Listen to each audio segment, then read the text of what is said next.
Hello, good afternoon, and good evening. Welcome to Ongaku to You for the week of December 14th, 2017. This is your host, Ken. Who do we have with me today? You have Luna And Gray.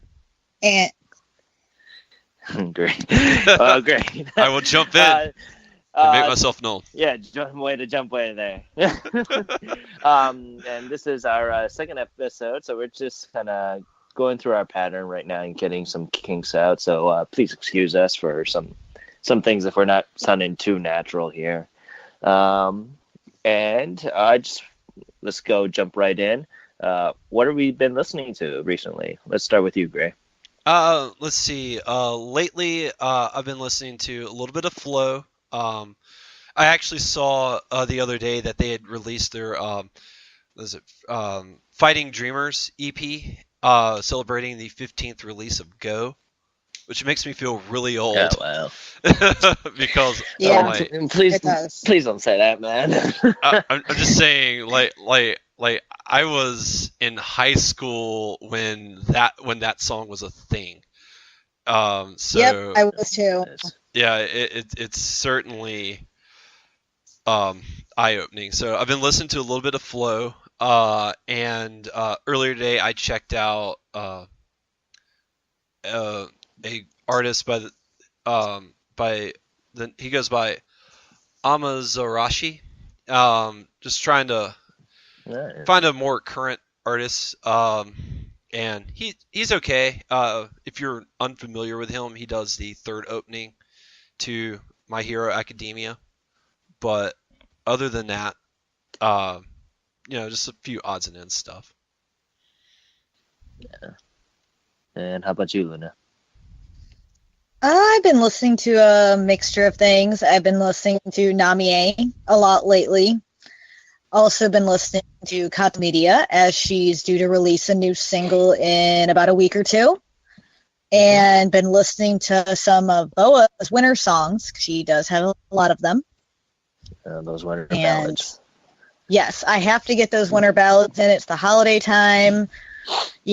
Boa's Everlasting, Medi Cootie are probably my two favorite ones. I have to listen to them every winter. You have to put Love Letter in there, too. It's true, and Winter Love. That's a good one, too. Yeah. So, yeah.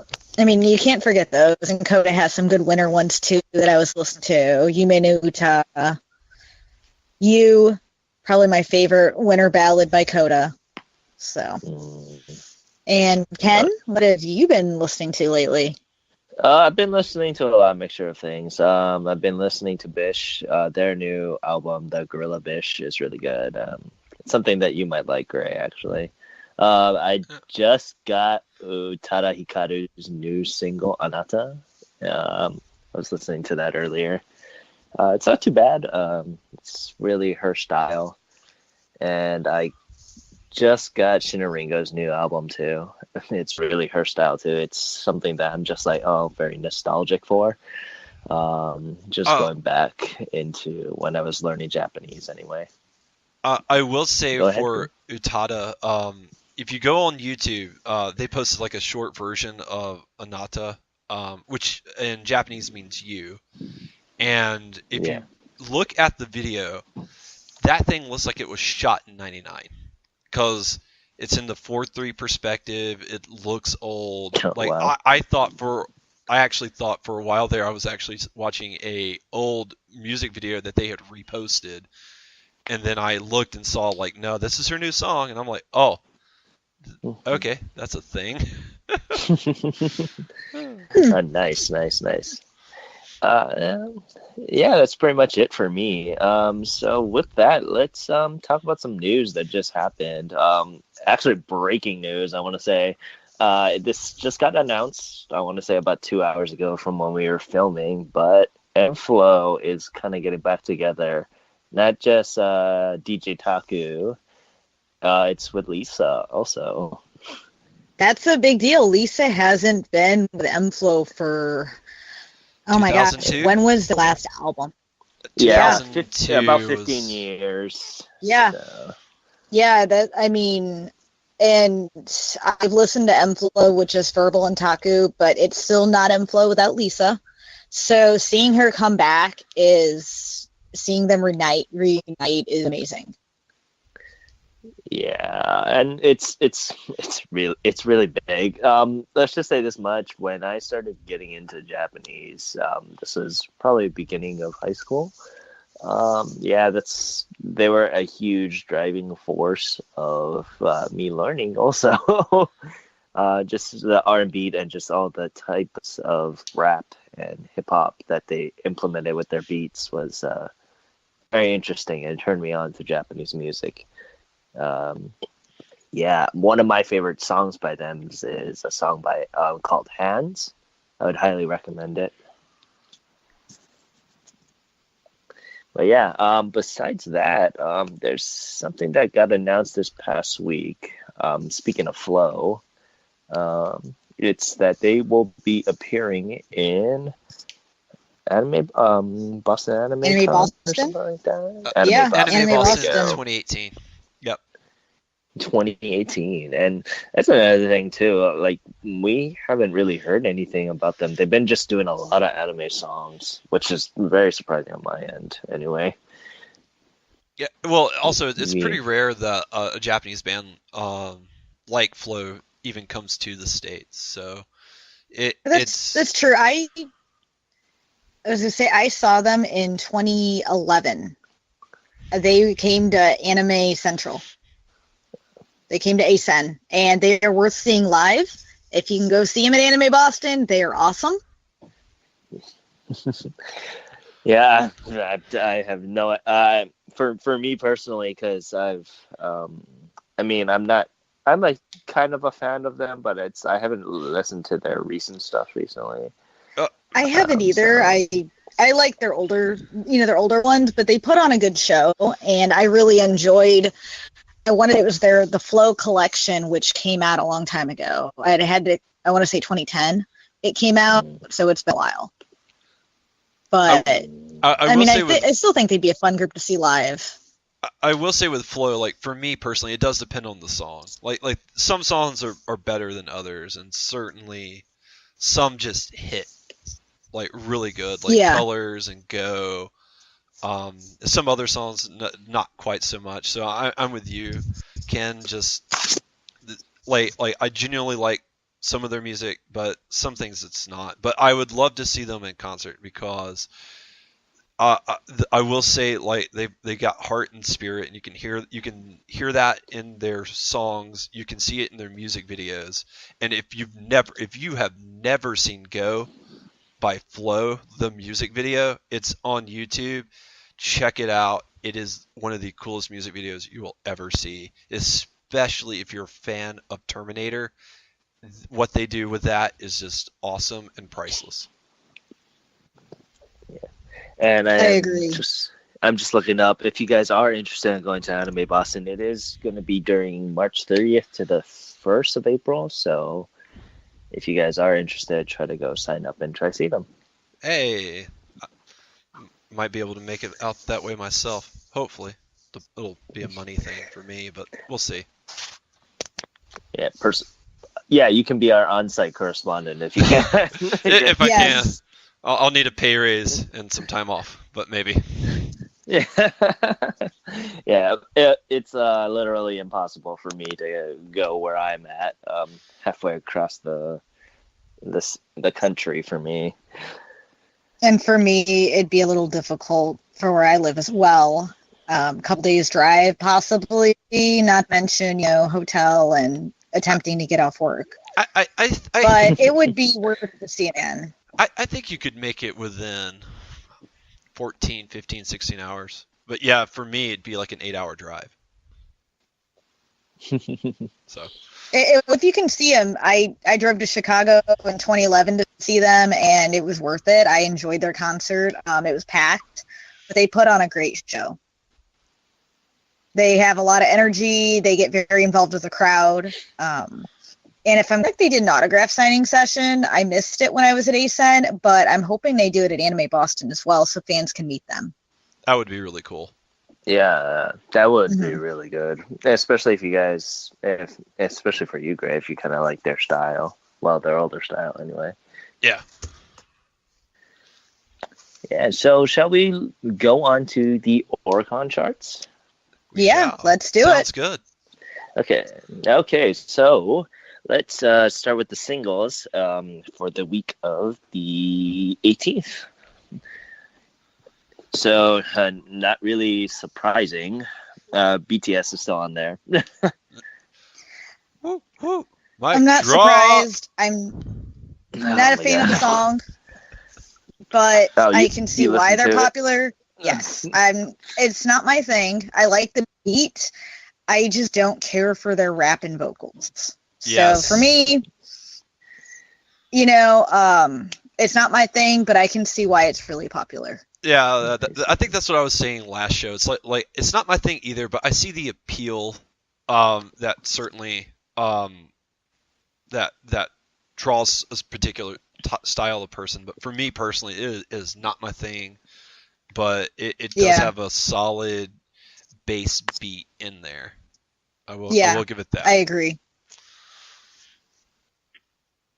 Yeah, and then rounding out number 2 is NGT48, Niigata 48. This is their second single, so I'm not really surprised that they're on there. It's Sekai wa Dokomade Ao Sora no Naka. So it's not too bad. Once again, I liked it. It reminded me like of it's like a wintry type of tune. Yeah. It has a little bit of wintry feel, so I think that's why I liked it. Yeah. Fits with the season.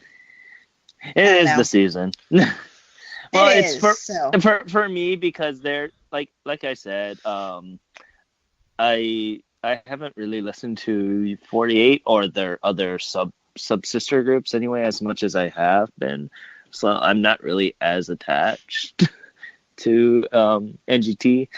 I rather like Nogizaka 46, which is their sister company. But yeah, it is what it is.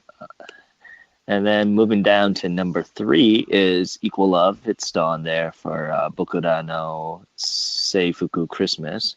Once again, those Christmas songs are gonna just round us out for the rest of the year here. Yeah, it's that time of year. It just comes with the territory.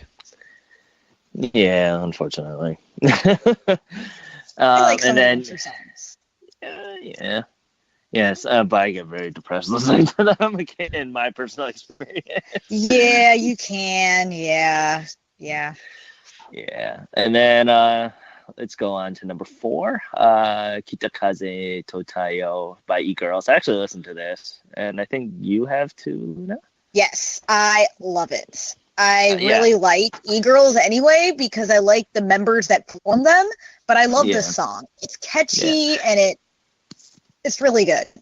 It's on my to listen list. I just haven't got around to it yet, but I definitely want to check it out. Yeah, I was listening to it when I was going to work the other day, and it was just like, oh yeah. I mean, now I'm going to work on a cheerful mood. It's just that much. Exactly, it cheers you up. It does, and that's why I really like it. I was listening. I wanted some cheerful music earlier. I was listening to it. I'm like, oh, this is a really good cheery song. Yeah, it is. And now moving on to number 5. My favorite. Oh, you know the it Idol is. Master Cinderella Girls. Akimete Ding Dong Dang. Done by the voice actresses from Idolmaster. There's not much to say about that. I personally don't listen to Idolmaster, so I can't add any info on that. And I haven't either. I know what Idolmaster is. It's been one thing I've wanted to check out, but I haven't gotten around to it. Not surprised it's popular though. Yeah, I've not really checked out Idolmasters either. It is popular and it is huge, and certainly if you stay in the circle long enough, like you'll hear of them at least. But yeah, I've not checked them out in any manner or capacity. Maybe one day.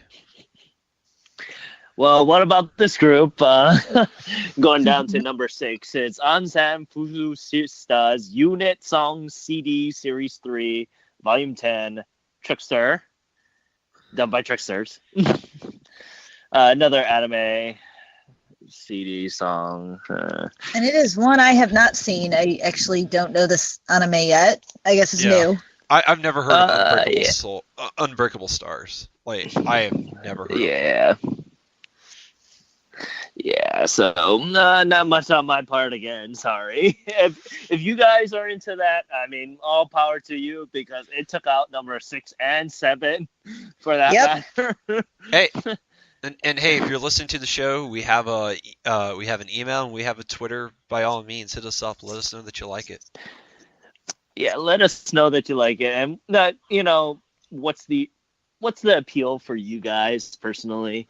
And if I remember correctly, I think I think it's all guys that do the songs too, so maybe that's another thing there too. The album art does look like dudes. Yeah, so it does. That's something there too. Okay, and now moving on to number 8, more so my area. It's Nijiro Sunshine, done by Kirameki Andaforuto. Yeah, it's another idol group. It's one of those. I don't want to say lower tier ones, but they gain a lot of popularity just like 1 or 2 weeks, but then they kind of just die out occasionally with their singles. Unfortunately, the idol game is very difficult to go against when the major players is AKB and Morning Musume. But I listened to their other single and it's not too bad. But this is more so because I'm into those kind of genre of music for idols. But yeah, continuing down to number 9 is Red Fruits by Kiss My Feet 2. They kind of bumped down since their release last week, I believe. So I'm not surprising, but I'm surprised they're still on the chart. Yeah, the song was okay. I checked it out earlier, and I mean, it wasn't as catchy as I thought it would be. So I'm surprised it dropped. But I can see why they're also very popular, the type of music. Yeah, it is Johnny's after all, so. I mean, anything Johnny's is pretty big. I mean, but it was okay. I mean, sometimes. Yep, and then I was just gonna say it's like sometimes things just get popular for the the group and the brand, not necessarily the quality of the song. So, I mean that's true. That's true in America. That is true. So yes. And then finally for number 10 for the singles, it is by Batan Shoujo Tai, and it's called Meggy Go Round. You gotta love that English, man. Say, don't they mean merry-go-round? Well, it's spelled MEGRRY in English. I know. Megry. Megry. I was going to say, if you look at the English translation, it says MEGRRY, and I didn't notice that G the first 4 times I read that. Yeah, it's they want to be unique and just influence that Japanese English spelling. It's definitely unique because it caught my eye with that English. See, I would argue the opposite because I didn't even notice the G in the word until Ken said it, and then I was like, oh, wait a second, something's wrong here. Yeah. This is another one of those lower tier idol groups, and it's super, super young girls. So if that's something your thing, then go right ahead. I listened to their breakout album, the Batan Shoujo, and it was all right. It's your usual idol fare. It's nothing really new from my point of view, anyway. Yeah. But yeah, going from the singles, let's move on to the album, shall we? All Yes. right. Okay, and number one again is still The Best by Kinky Kids. Not surprised. Not surprised at all. Not surprised at all. No, I mean, they're a popular group. Whenever they release something, and especially a best album like this, it's going to be big, and it's probably going to stay at the charts on top for a little while. Yeah, it's a 3-disc CD, so of course it's probably going to top. I think it's their 20-year anniversary, I believe. Yeah, so it's going to be up there for a while. Yeah. And also up there for a while is Finally. Of course, I mean, that's a big deal. It's the 25th anniversary, if you think about it, Namie, and it's also her last album as she's retiring. Yeah. So, I mean, I'm sorry, I'm just a huge fan of her. So, and I've been listening to her all week. The nostalgia, she's one of the singers who got me into J-pop. So, I have, I'm happy this album is doing so well for her. And I know it's going to be up here for a while. Okay, and then going down to number 3, it is Shinnaringo's new album, Re-Import Volume 2. You guys gotta listen to this. If you really like Shinnaringo's style, the first song especially, the Jinsei wa Yume Dara Dake, it's a really good song. The piano really kind of livens up to her style, and it just pops, in my opinion. I started listening to it earlier, and I really liked what I heard. I've honestly never listened to Shinnaringo. I knew who she was for a long time. This is the first exposure to her, and I'm really enjoying her style. Oh yeah, you'll really like it. There's another singer that has close to her style also. Onitsuka Chihiro. Yeah, she reminds me of Onitsuka Chihiro, and I love her. And I think that's why I really like Shinnaringo.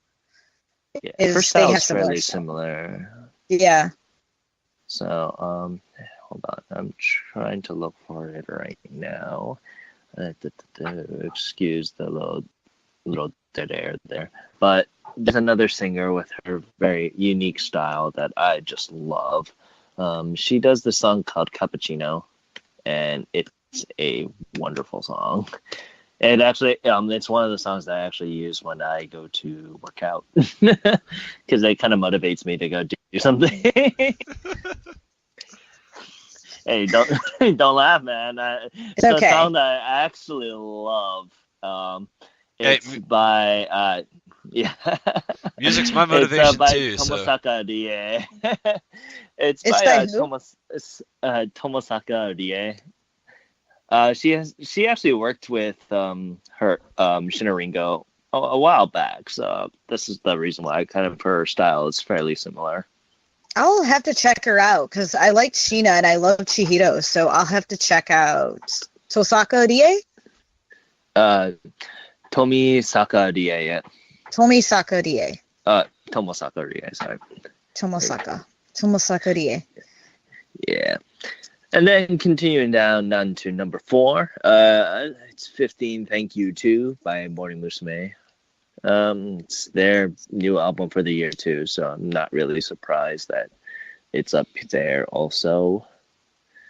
But yeah,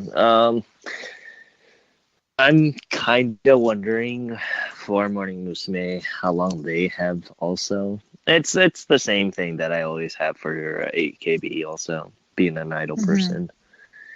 And because Morning Musume has been going for a much longer time than AKB, if we're gonna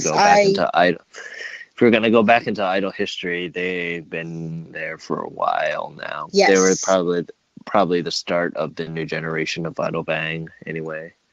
I was a big fan of Morning Musume when they first started, when they had Goto Maki, Matsuda Aya, Takahashi Ai. want to say was in there as well. But I remember the original members, and I was a big fan when they first started out. Yeah. I was a huge fan back in the day too. This was kind of when they were competing with AKB because I liked to see what different styles they had.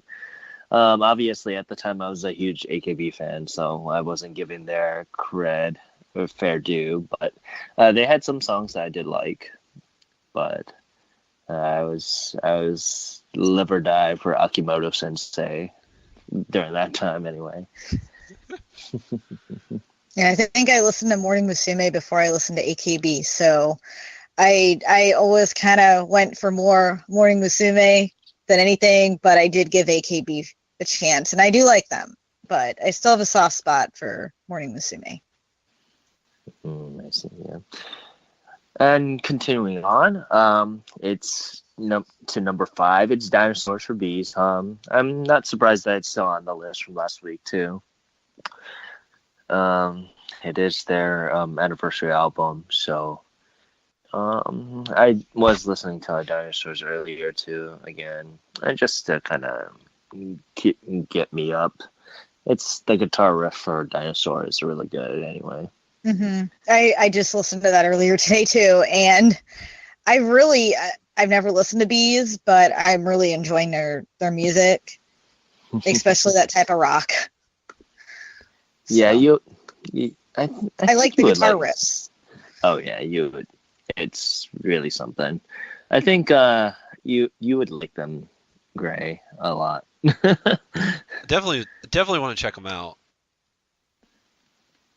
Yeah, I recommend it. Yeah, I recommend it. If you have some older songs that you would want, I would recommend Ultra Soul.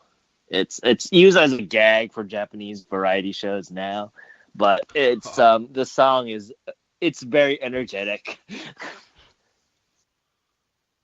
So, and I believe Love Phantom is really good too. I really like that song. But there's a couple songs. If we want to, we can go full hardcore dive into Bees at a later time. Definitely. But there was just a lot of their songs that I really did like, so I was happy with Dinosaurs all around. But yeah, continuing on to number 6, All the Time Memories by Takahiro from Exile. I am pretty surprised that this version of the album got up there so high. I mean, it's only $35 and it sold fairly well. I want to say 100,000. So. Oh wow. Yeah, that's pretty good. Yeah, it was like, yeah, it's pretty good altogether if you continue everything. But this song is more so ballads because that's Takahiro style. So if you guys like Takahiro style, then more power to you. I did listen to it. Me, so I'm not too good on ballads. Not during this time. If you ask me during the summer, I'll be more into it. Understandable. Like me, I'm the kind of person like I enjoy ballads. Like it's not the one sole thing I listen to, but I enjoy a good ballad, and I don't get tired of them. But I can certainly understand how like certain seasons in life you just maybe want something a little bit more upbeat than what a ballad typically is. Yeah. But yeah, continuing on. Number 7 is Montage Japan Edition by Block B. It's a Korean group, obviously, if it just says Japan Edition.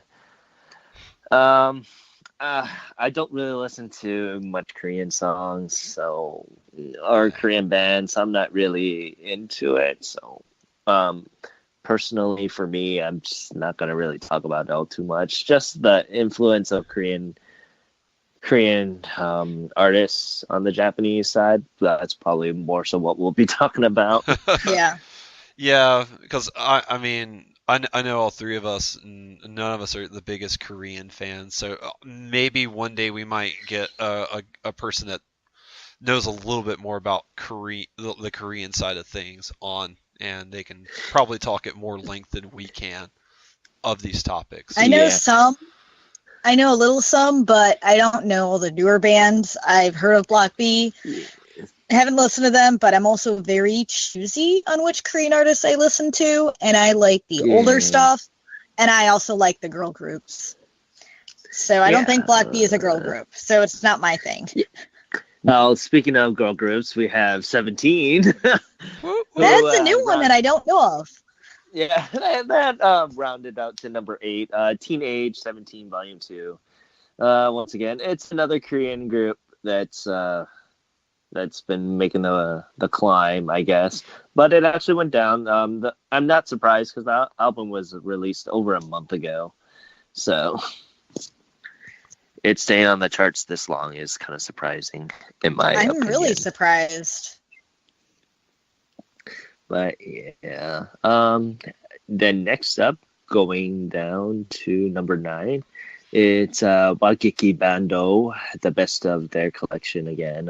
They've dropped significantly from last week's one, which is surprising. Like I said, I really did like their music for this album anyway.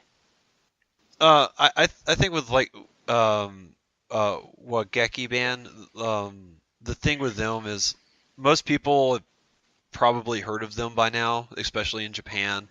So they know whether they like their music or not. So when they release a best of collection, they probably the reason why it's dropping so fast is it's one of those things where either you like it or you don't, and you'll know going into it whether or not you're going to purchase it. Yeah, no, I agree with that. But yeah, finally going down to number 10. Oh, yeah, my favorite. Idol Master. Million Live Master Sparkle, number 4. Oh, baby. Stir Sparkle. Master Sparkle. Oh, yeah, it is Master Sparkle. Well, it can't be subpar Sparkle 4. That just doesn't sell records. Yeah. Yeah, I don't think it'll sell records for that much. But and you know what's funny? If you look into the albums for these things, especially for the Idol Master stuff and for the Korean bands too, they only put 5 or 6 songs on these things and they call it an album. Isn't that be more of an EP?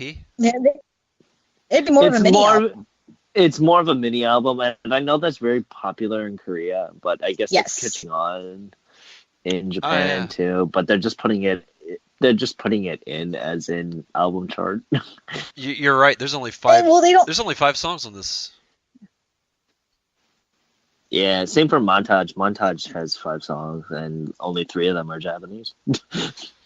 Well, the issue with doing a mini albums is there's no chart for just mini albums, since I feel like it's not a new thing, but it's not something that's, it happens often unless they're indie and, can't do a full album. So I guess there's just no place for it yet. It doesn't fit under single, know, so what, I guess album's the only choice. Yeah. It's true. Just a little awkward. Yeah, I guess. But I'm just looking through just the jump for all of these sales. If you guys actually have a chance to look at the Oricon sale charts, I would highly advise you guys to do it, because just the sales numbers that just jump and drop through all these things is such an interesting thing. Just for example, so for Kinky Kids, it sold 173,000 copies. Wow. And finally, for this week anyway, finally sold 90,000. Oh wow, what was the first week? Let me just check. You can probably check for last week's one, but yeah. But as of right now, it's 90,000. That's pretty good for it being about $45 USD. I bought it day one. I pre-ordered it 2 months ago, so but I mean, it's an album I feel I wanted it in my collection. I'm also a big Namie fan. I do recommend checking it out, but I also recommend checking out all her songs, some of her older albums, because she re-sang a lot of these songs. So I recommend checking out the originals. Plus, this album, give you a taste of it. But Say the Word is still one of my favorite songs. And Can You Celebrate? Yeah. But Say the Word is like one of the catchiest songs. I love it. It's an older one, still probably up there with my favorites. Yeah, it's not showing me for last week's one, so I think it's just total. But I'm hard to press to think that finally only sold 90,000. I would think it would sell a little more than that, but I feel that a lot of physically releases, there haven't been as many sales these past years, as more digitally is getting more popular. So. Yeah, I mean, like I said, I digitally buy all my music, so I'm that kind of guy. And it just dies after finally, because Ringo's new album, it barely made 50,000. Oh wow, that's a big difference. Yeah, like I said, from 1, 2, and 3, it's like 3 times the cost or 3 times the sales amount. But even for Morning Musume, it's only their album only sold barely above 30,000. Oh, so. I mean that's a big difference in when you look at like Kinky Kids and Namie, and then you drop down to like Sheena Ringo and Morning Musume. That's a big difference in sales. Yeah, so I'm very interesting. Well, personally, to see on this side how well they sell. Yeah. Yeah, I think though we'll find out for finally once it finally is off the charts, because it's placed for 5 weeks. And it's still, I'm not surprised, and it's still number 2. It's still number 2. Yeah. 5 weeks in, it's still number 2. Yeah, and like 2 weeks ago it was number 1. I think it's sold number 1 the first week, obviously, because that's one of their biggest sells. So you'd be freaking crazy to try to go up against that. Mm-hmm, I agree. So, but yeah, this is pretty much the end of our Oricon talk. But as we kind of get more into our groove with the podcast, we're gonna start talking about these certain artists more so in depth, so that you guys can actually learn about these types of artists and why they're kind of hitting the charts more than us just telling and saying about it. I think it's more important to kind of understand the significance for like Namie and Kinky Kids and Sheena Ringo, besides us just saying adversely what it is. But yeah, if you guys have a suggestion, just email us at what was our email again? Ongaku to you at gmail.com, all one word, all lowercase, and Twitter is the same. Twitter is the same. Oh yeah, and you can actually talk to us on Twitter with that too, if you guys want to kind of at least say what we're doing right, what we're doing wrong. We'll take all kinds of criticism, hopefully. As long as it's constructive. We should be fine. Yeah. Constructive. But yeah, like I said, if you guys have ideas of like, oh, I've heard of AKB, I can talk about 3 hours about AKB personally. I can talk a lot about Namie as well. So we're all in there. We got our favorites. So if you have any questions or you want a certain artist, maybe you want us to bring up, we'd be happy to do that. Yeah, and I'm just And we're also always taking recommendations. So if there's an artist you think we might like or enjoy, by all means, let us know about that too, because this is time for us to learn and grow together. Yeah. And,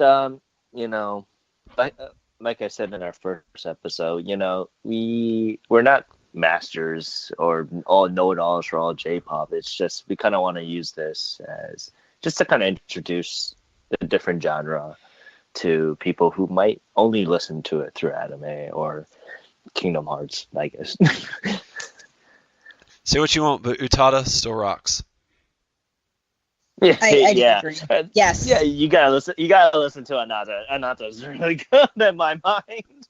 I'm gonna do that right after this. But yeah, thank you so much, you guys, for listening, and you guys have a wonderful day. Thank you, and we will see you next week. Peace out.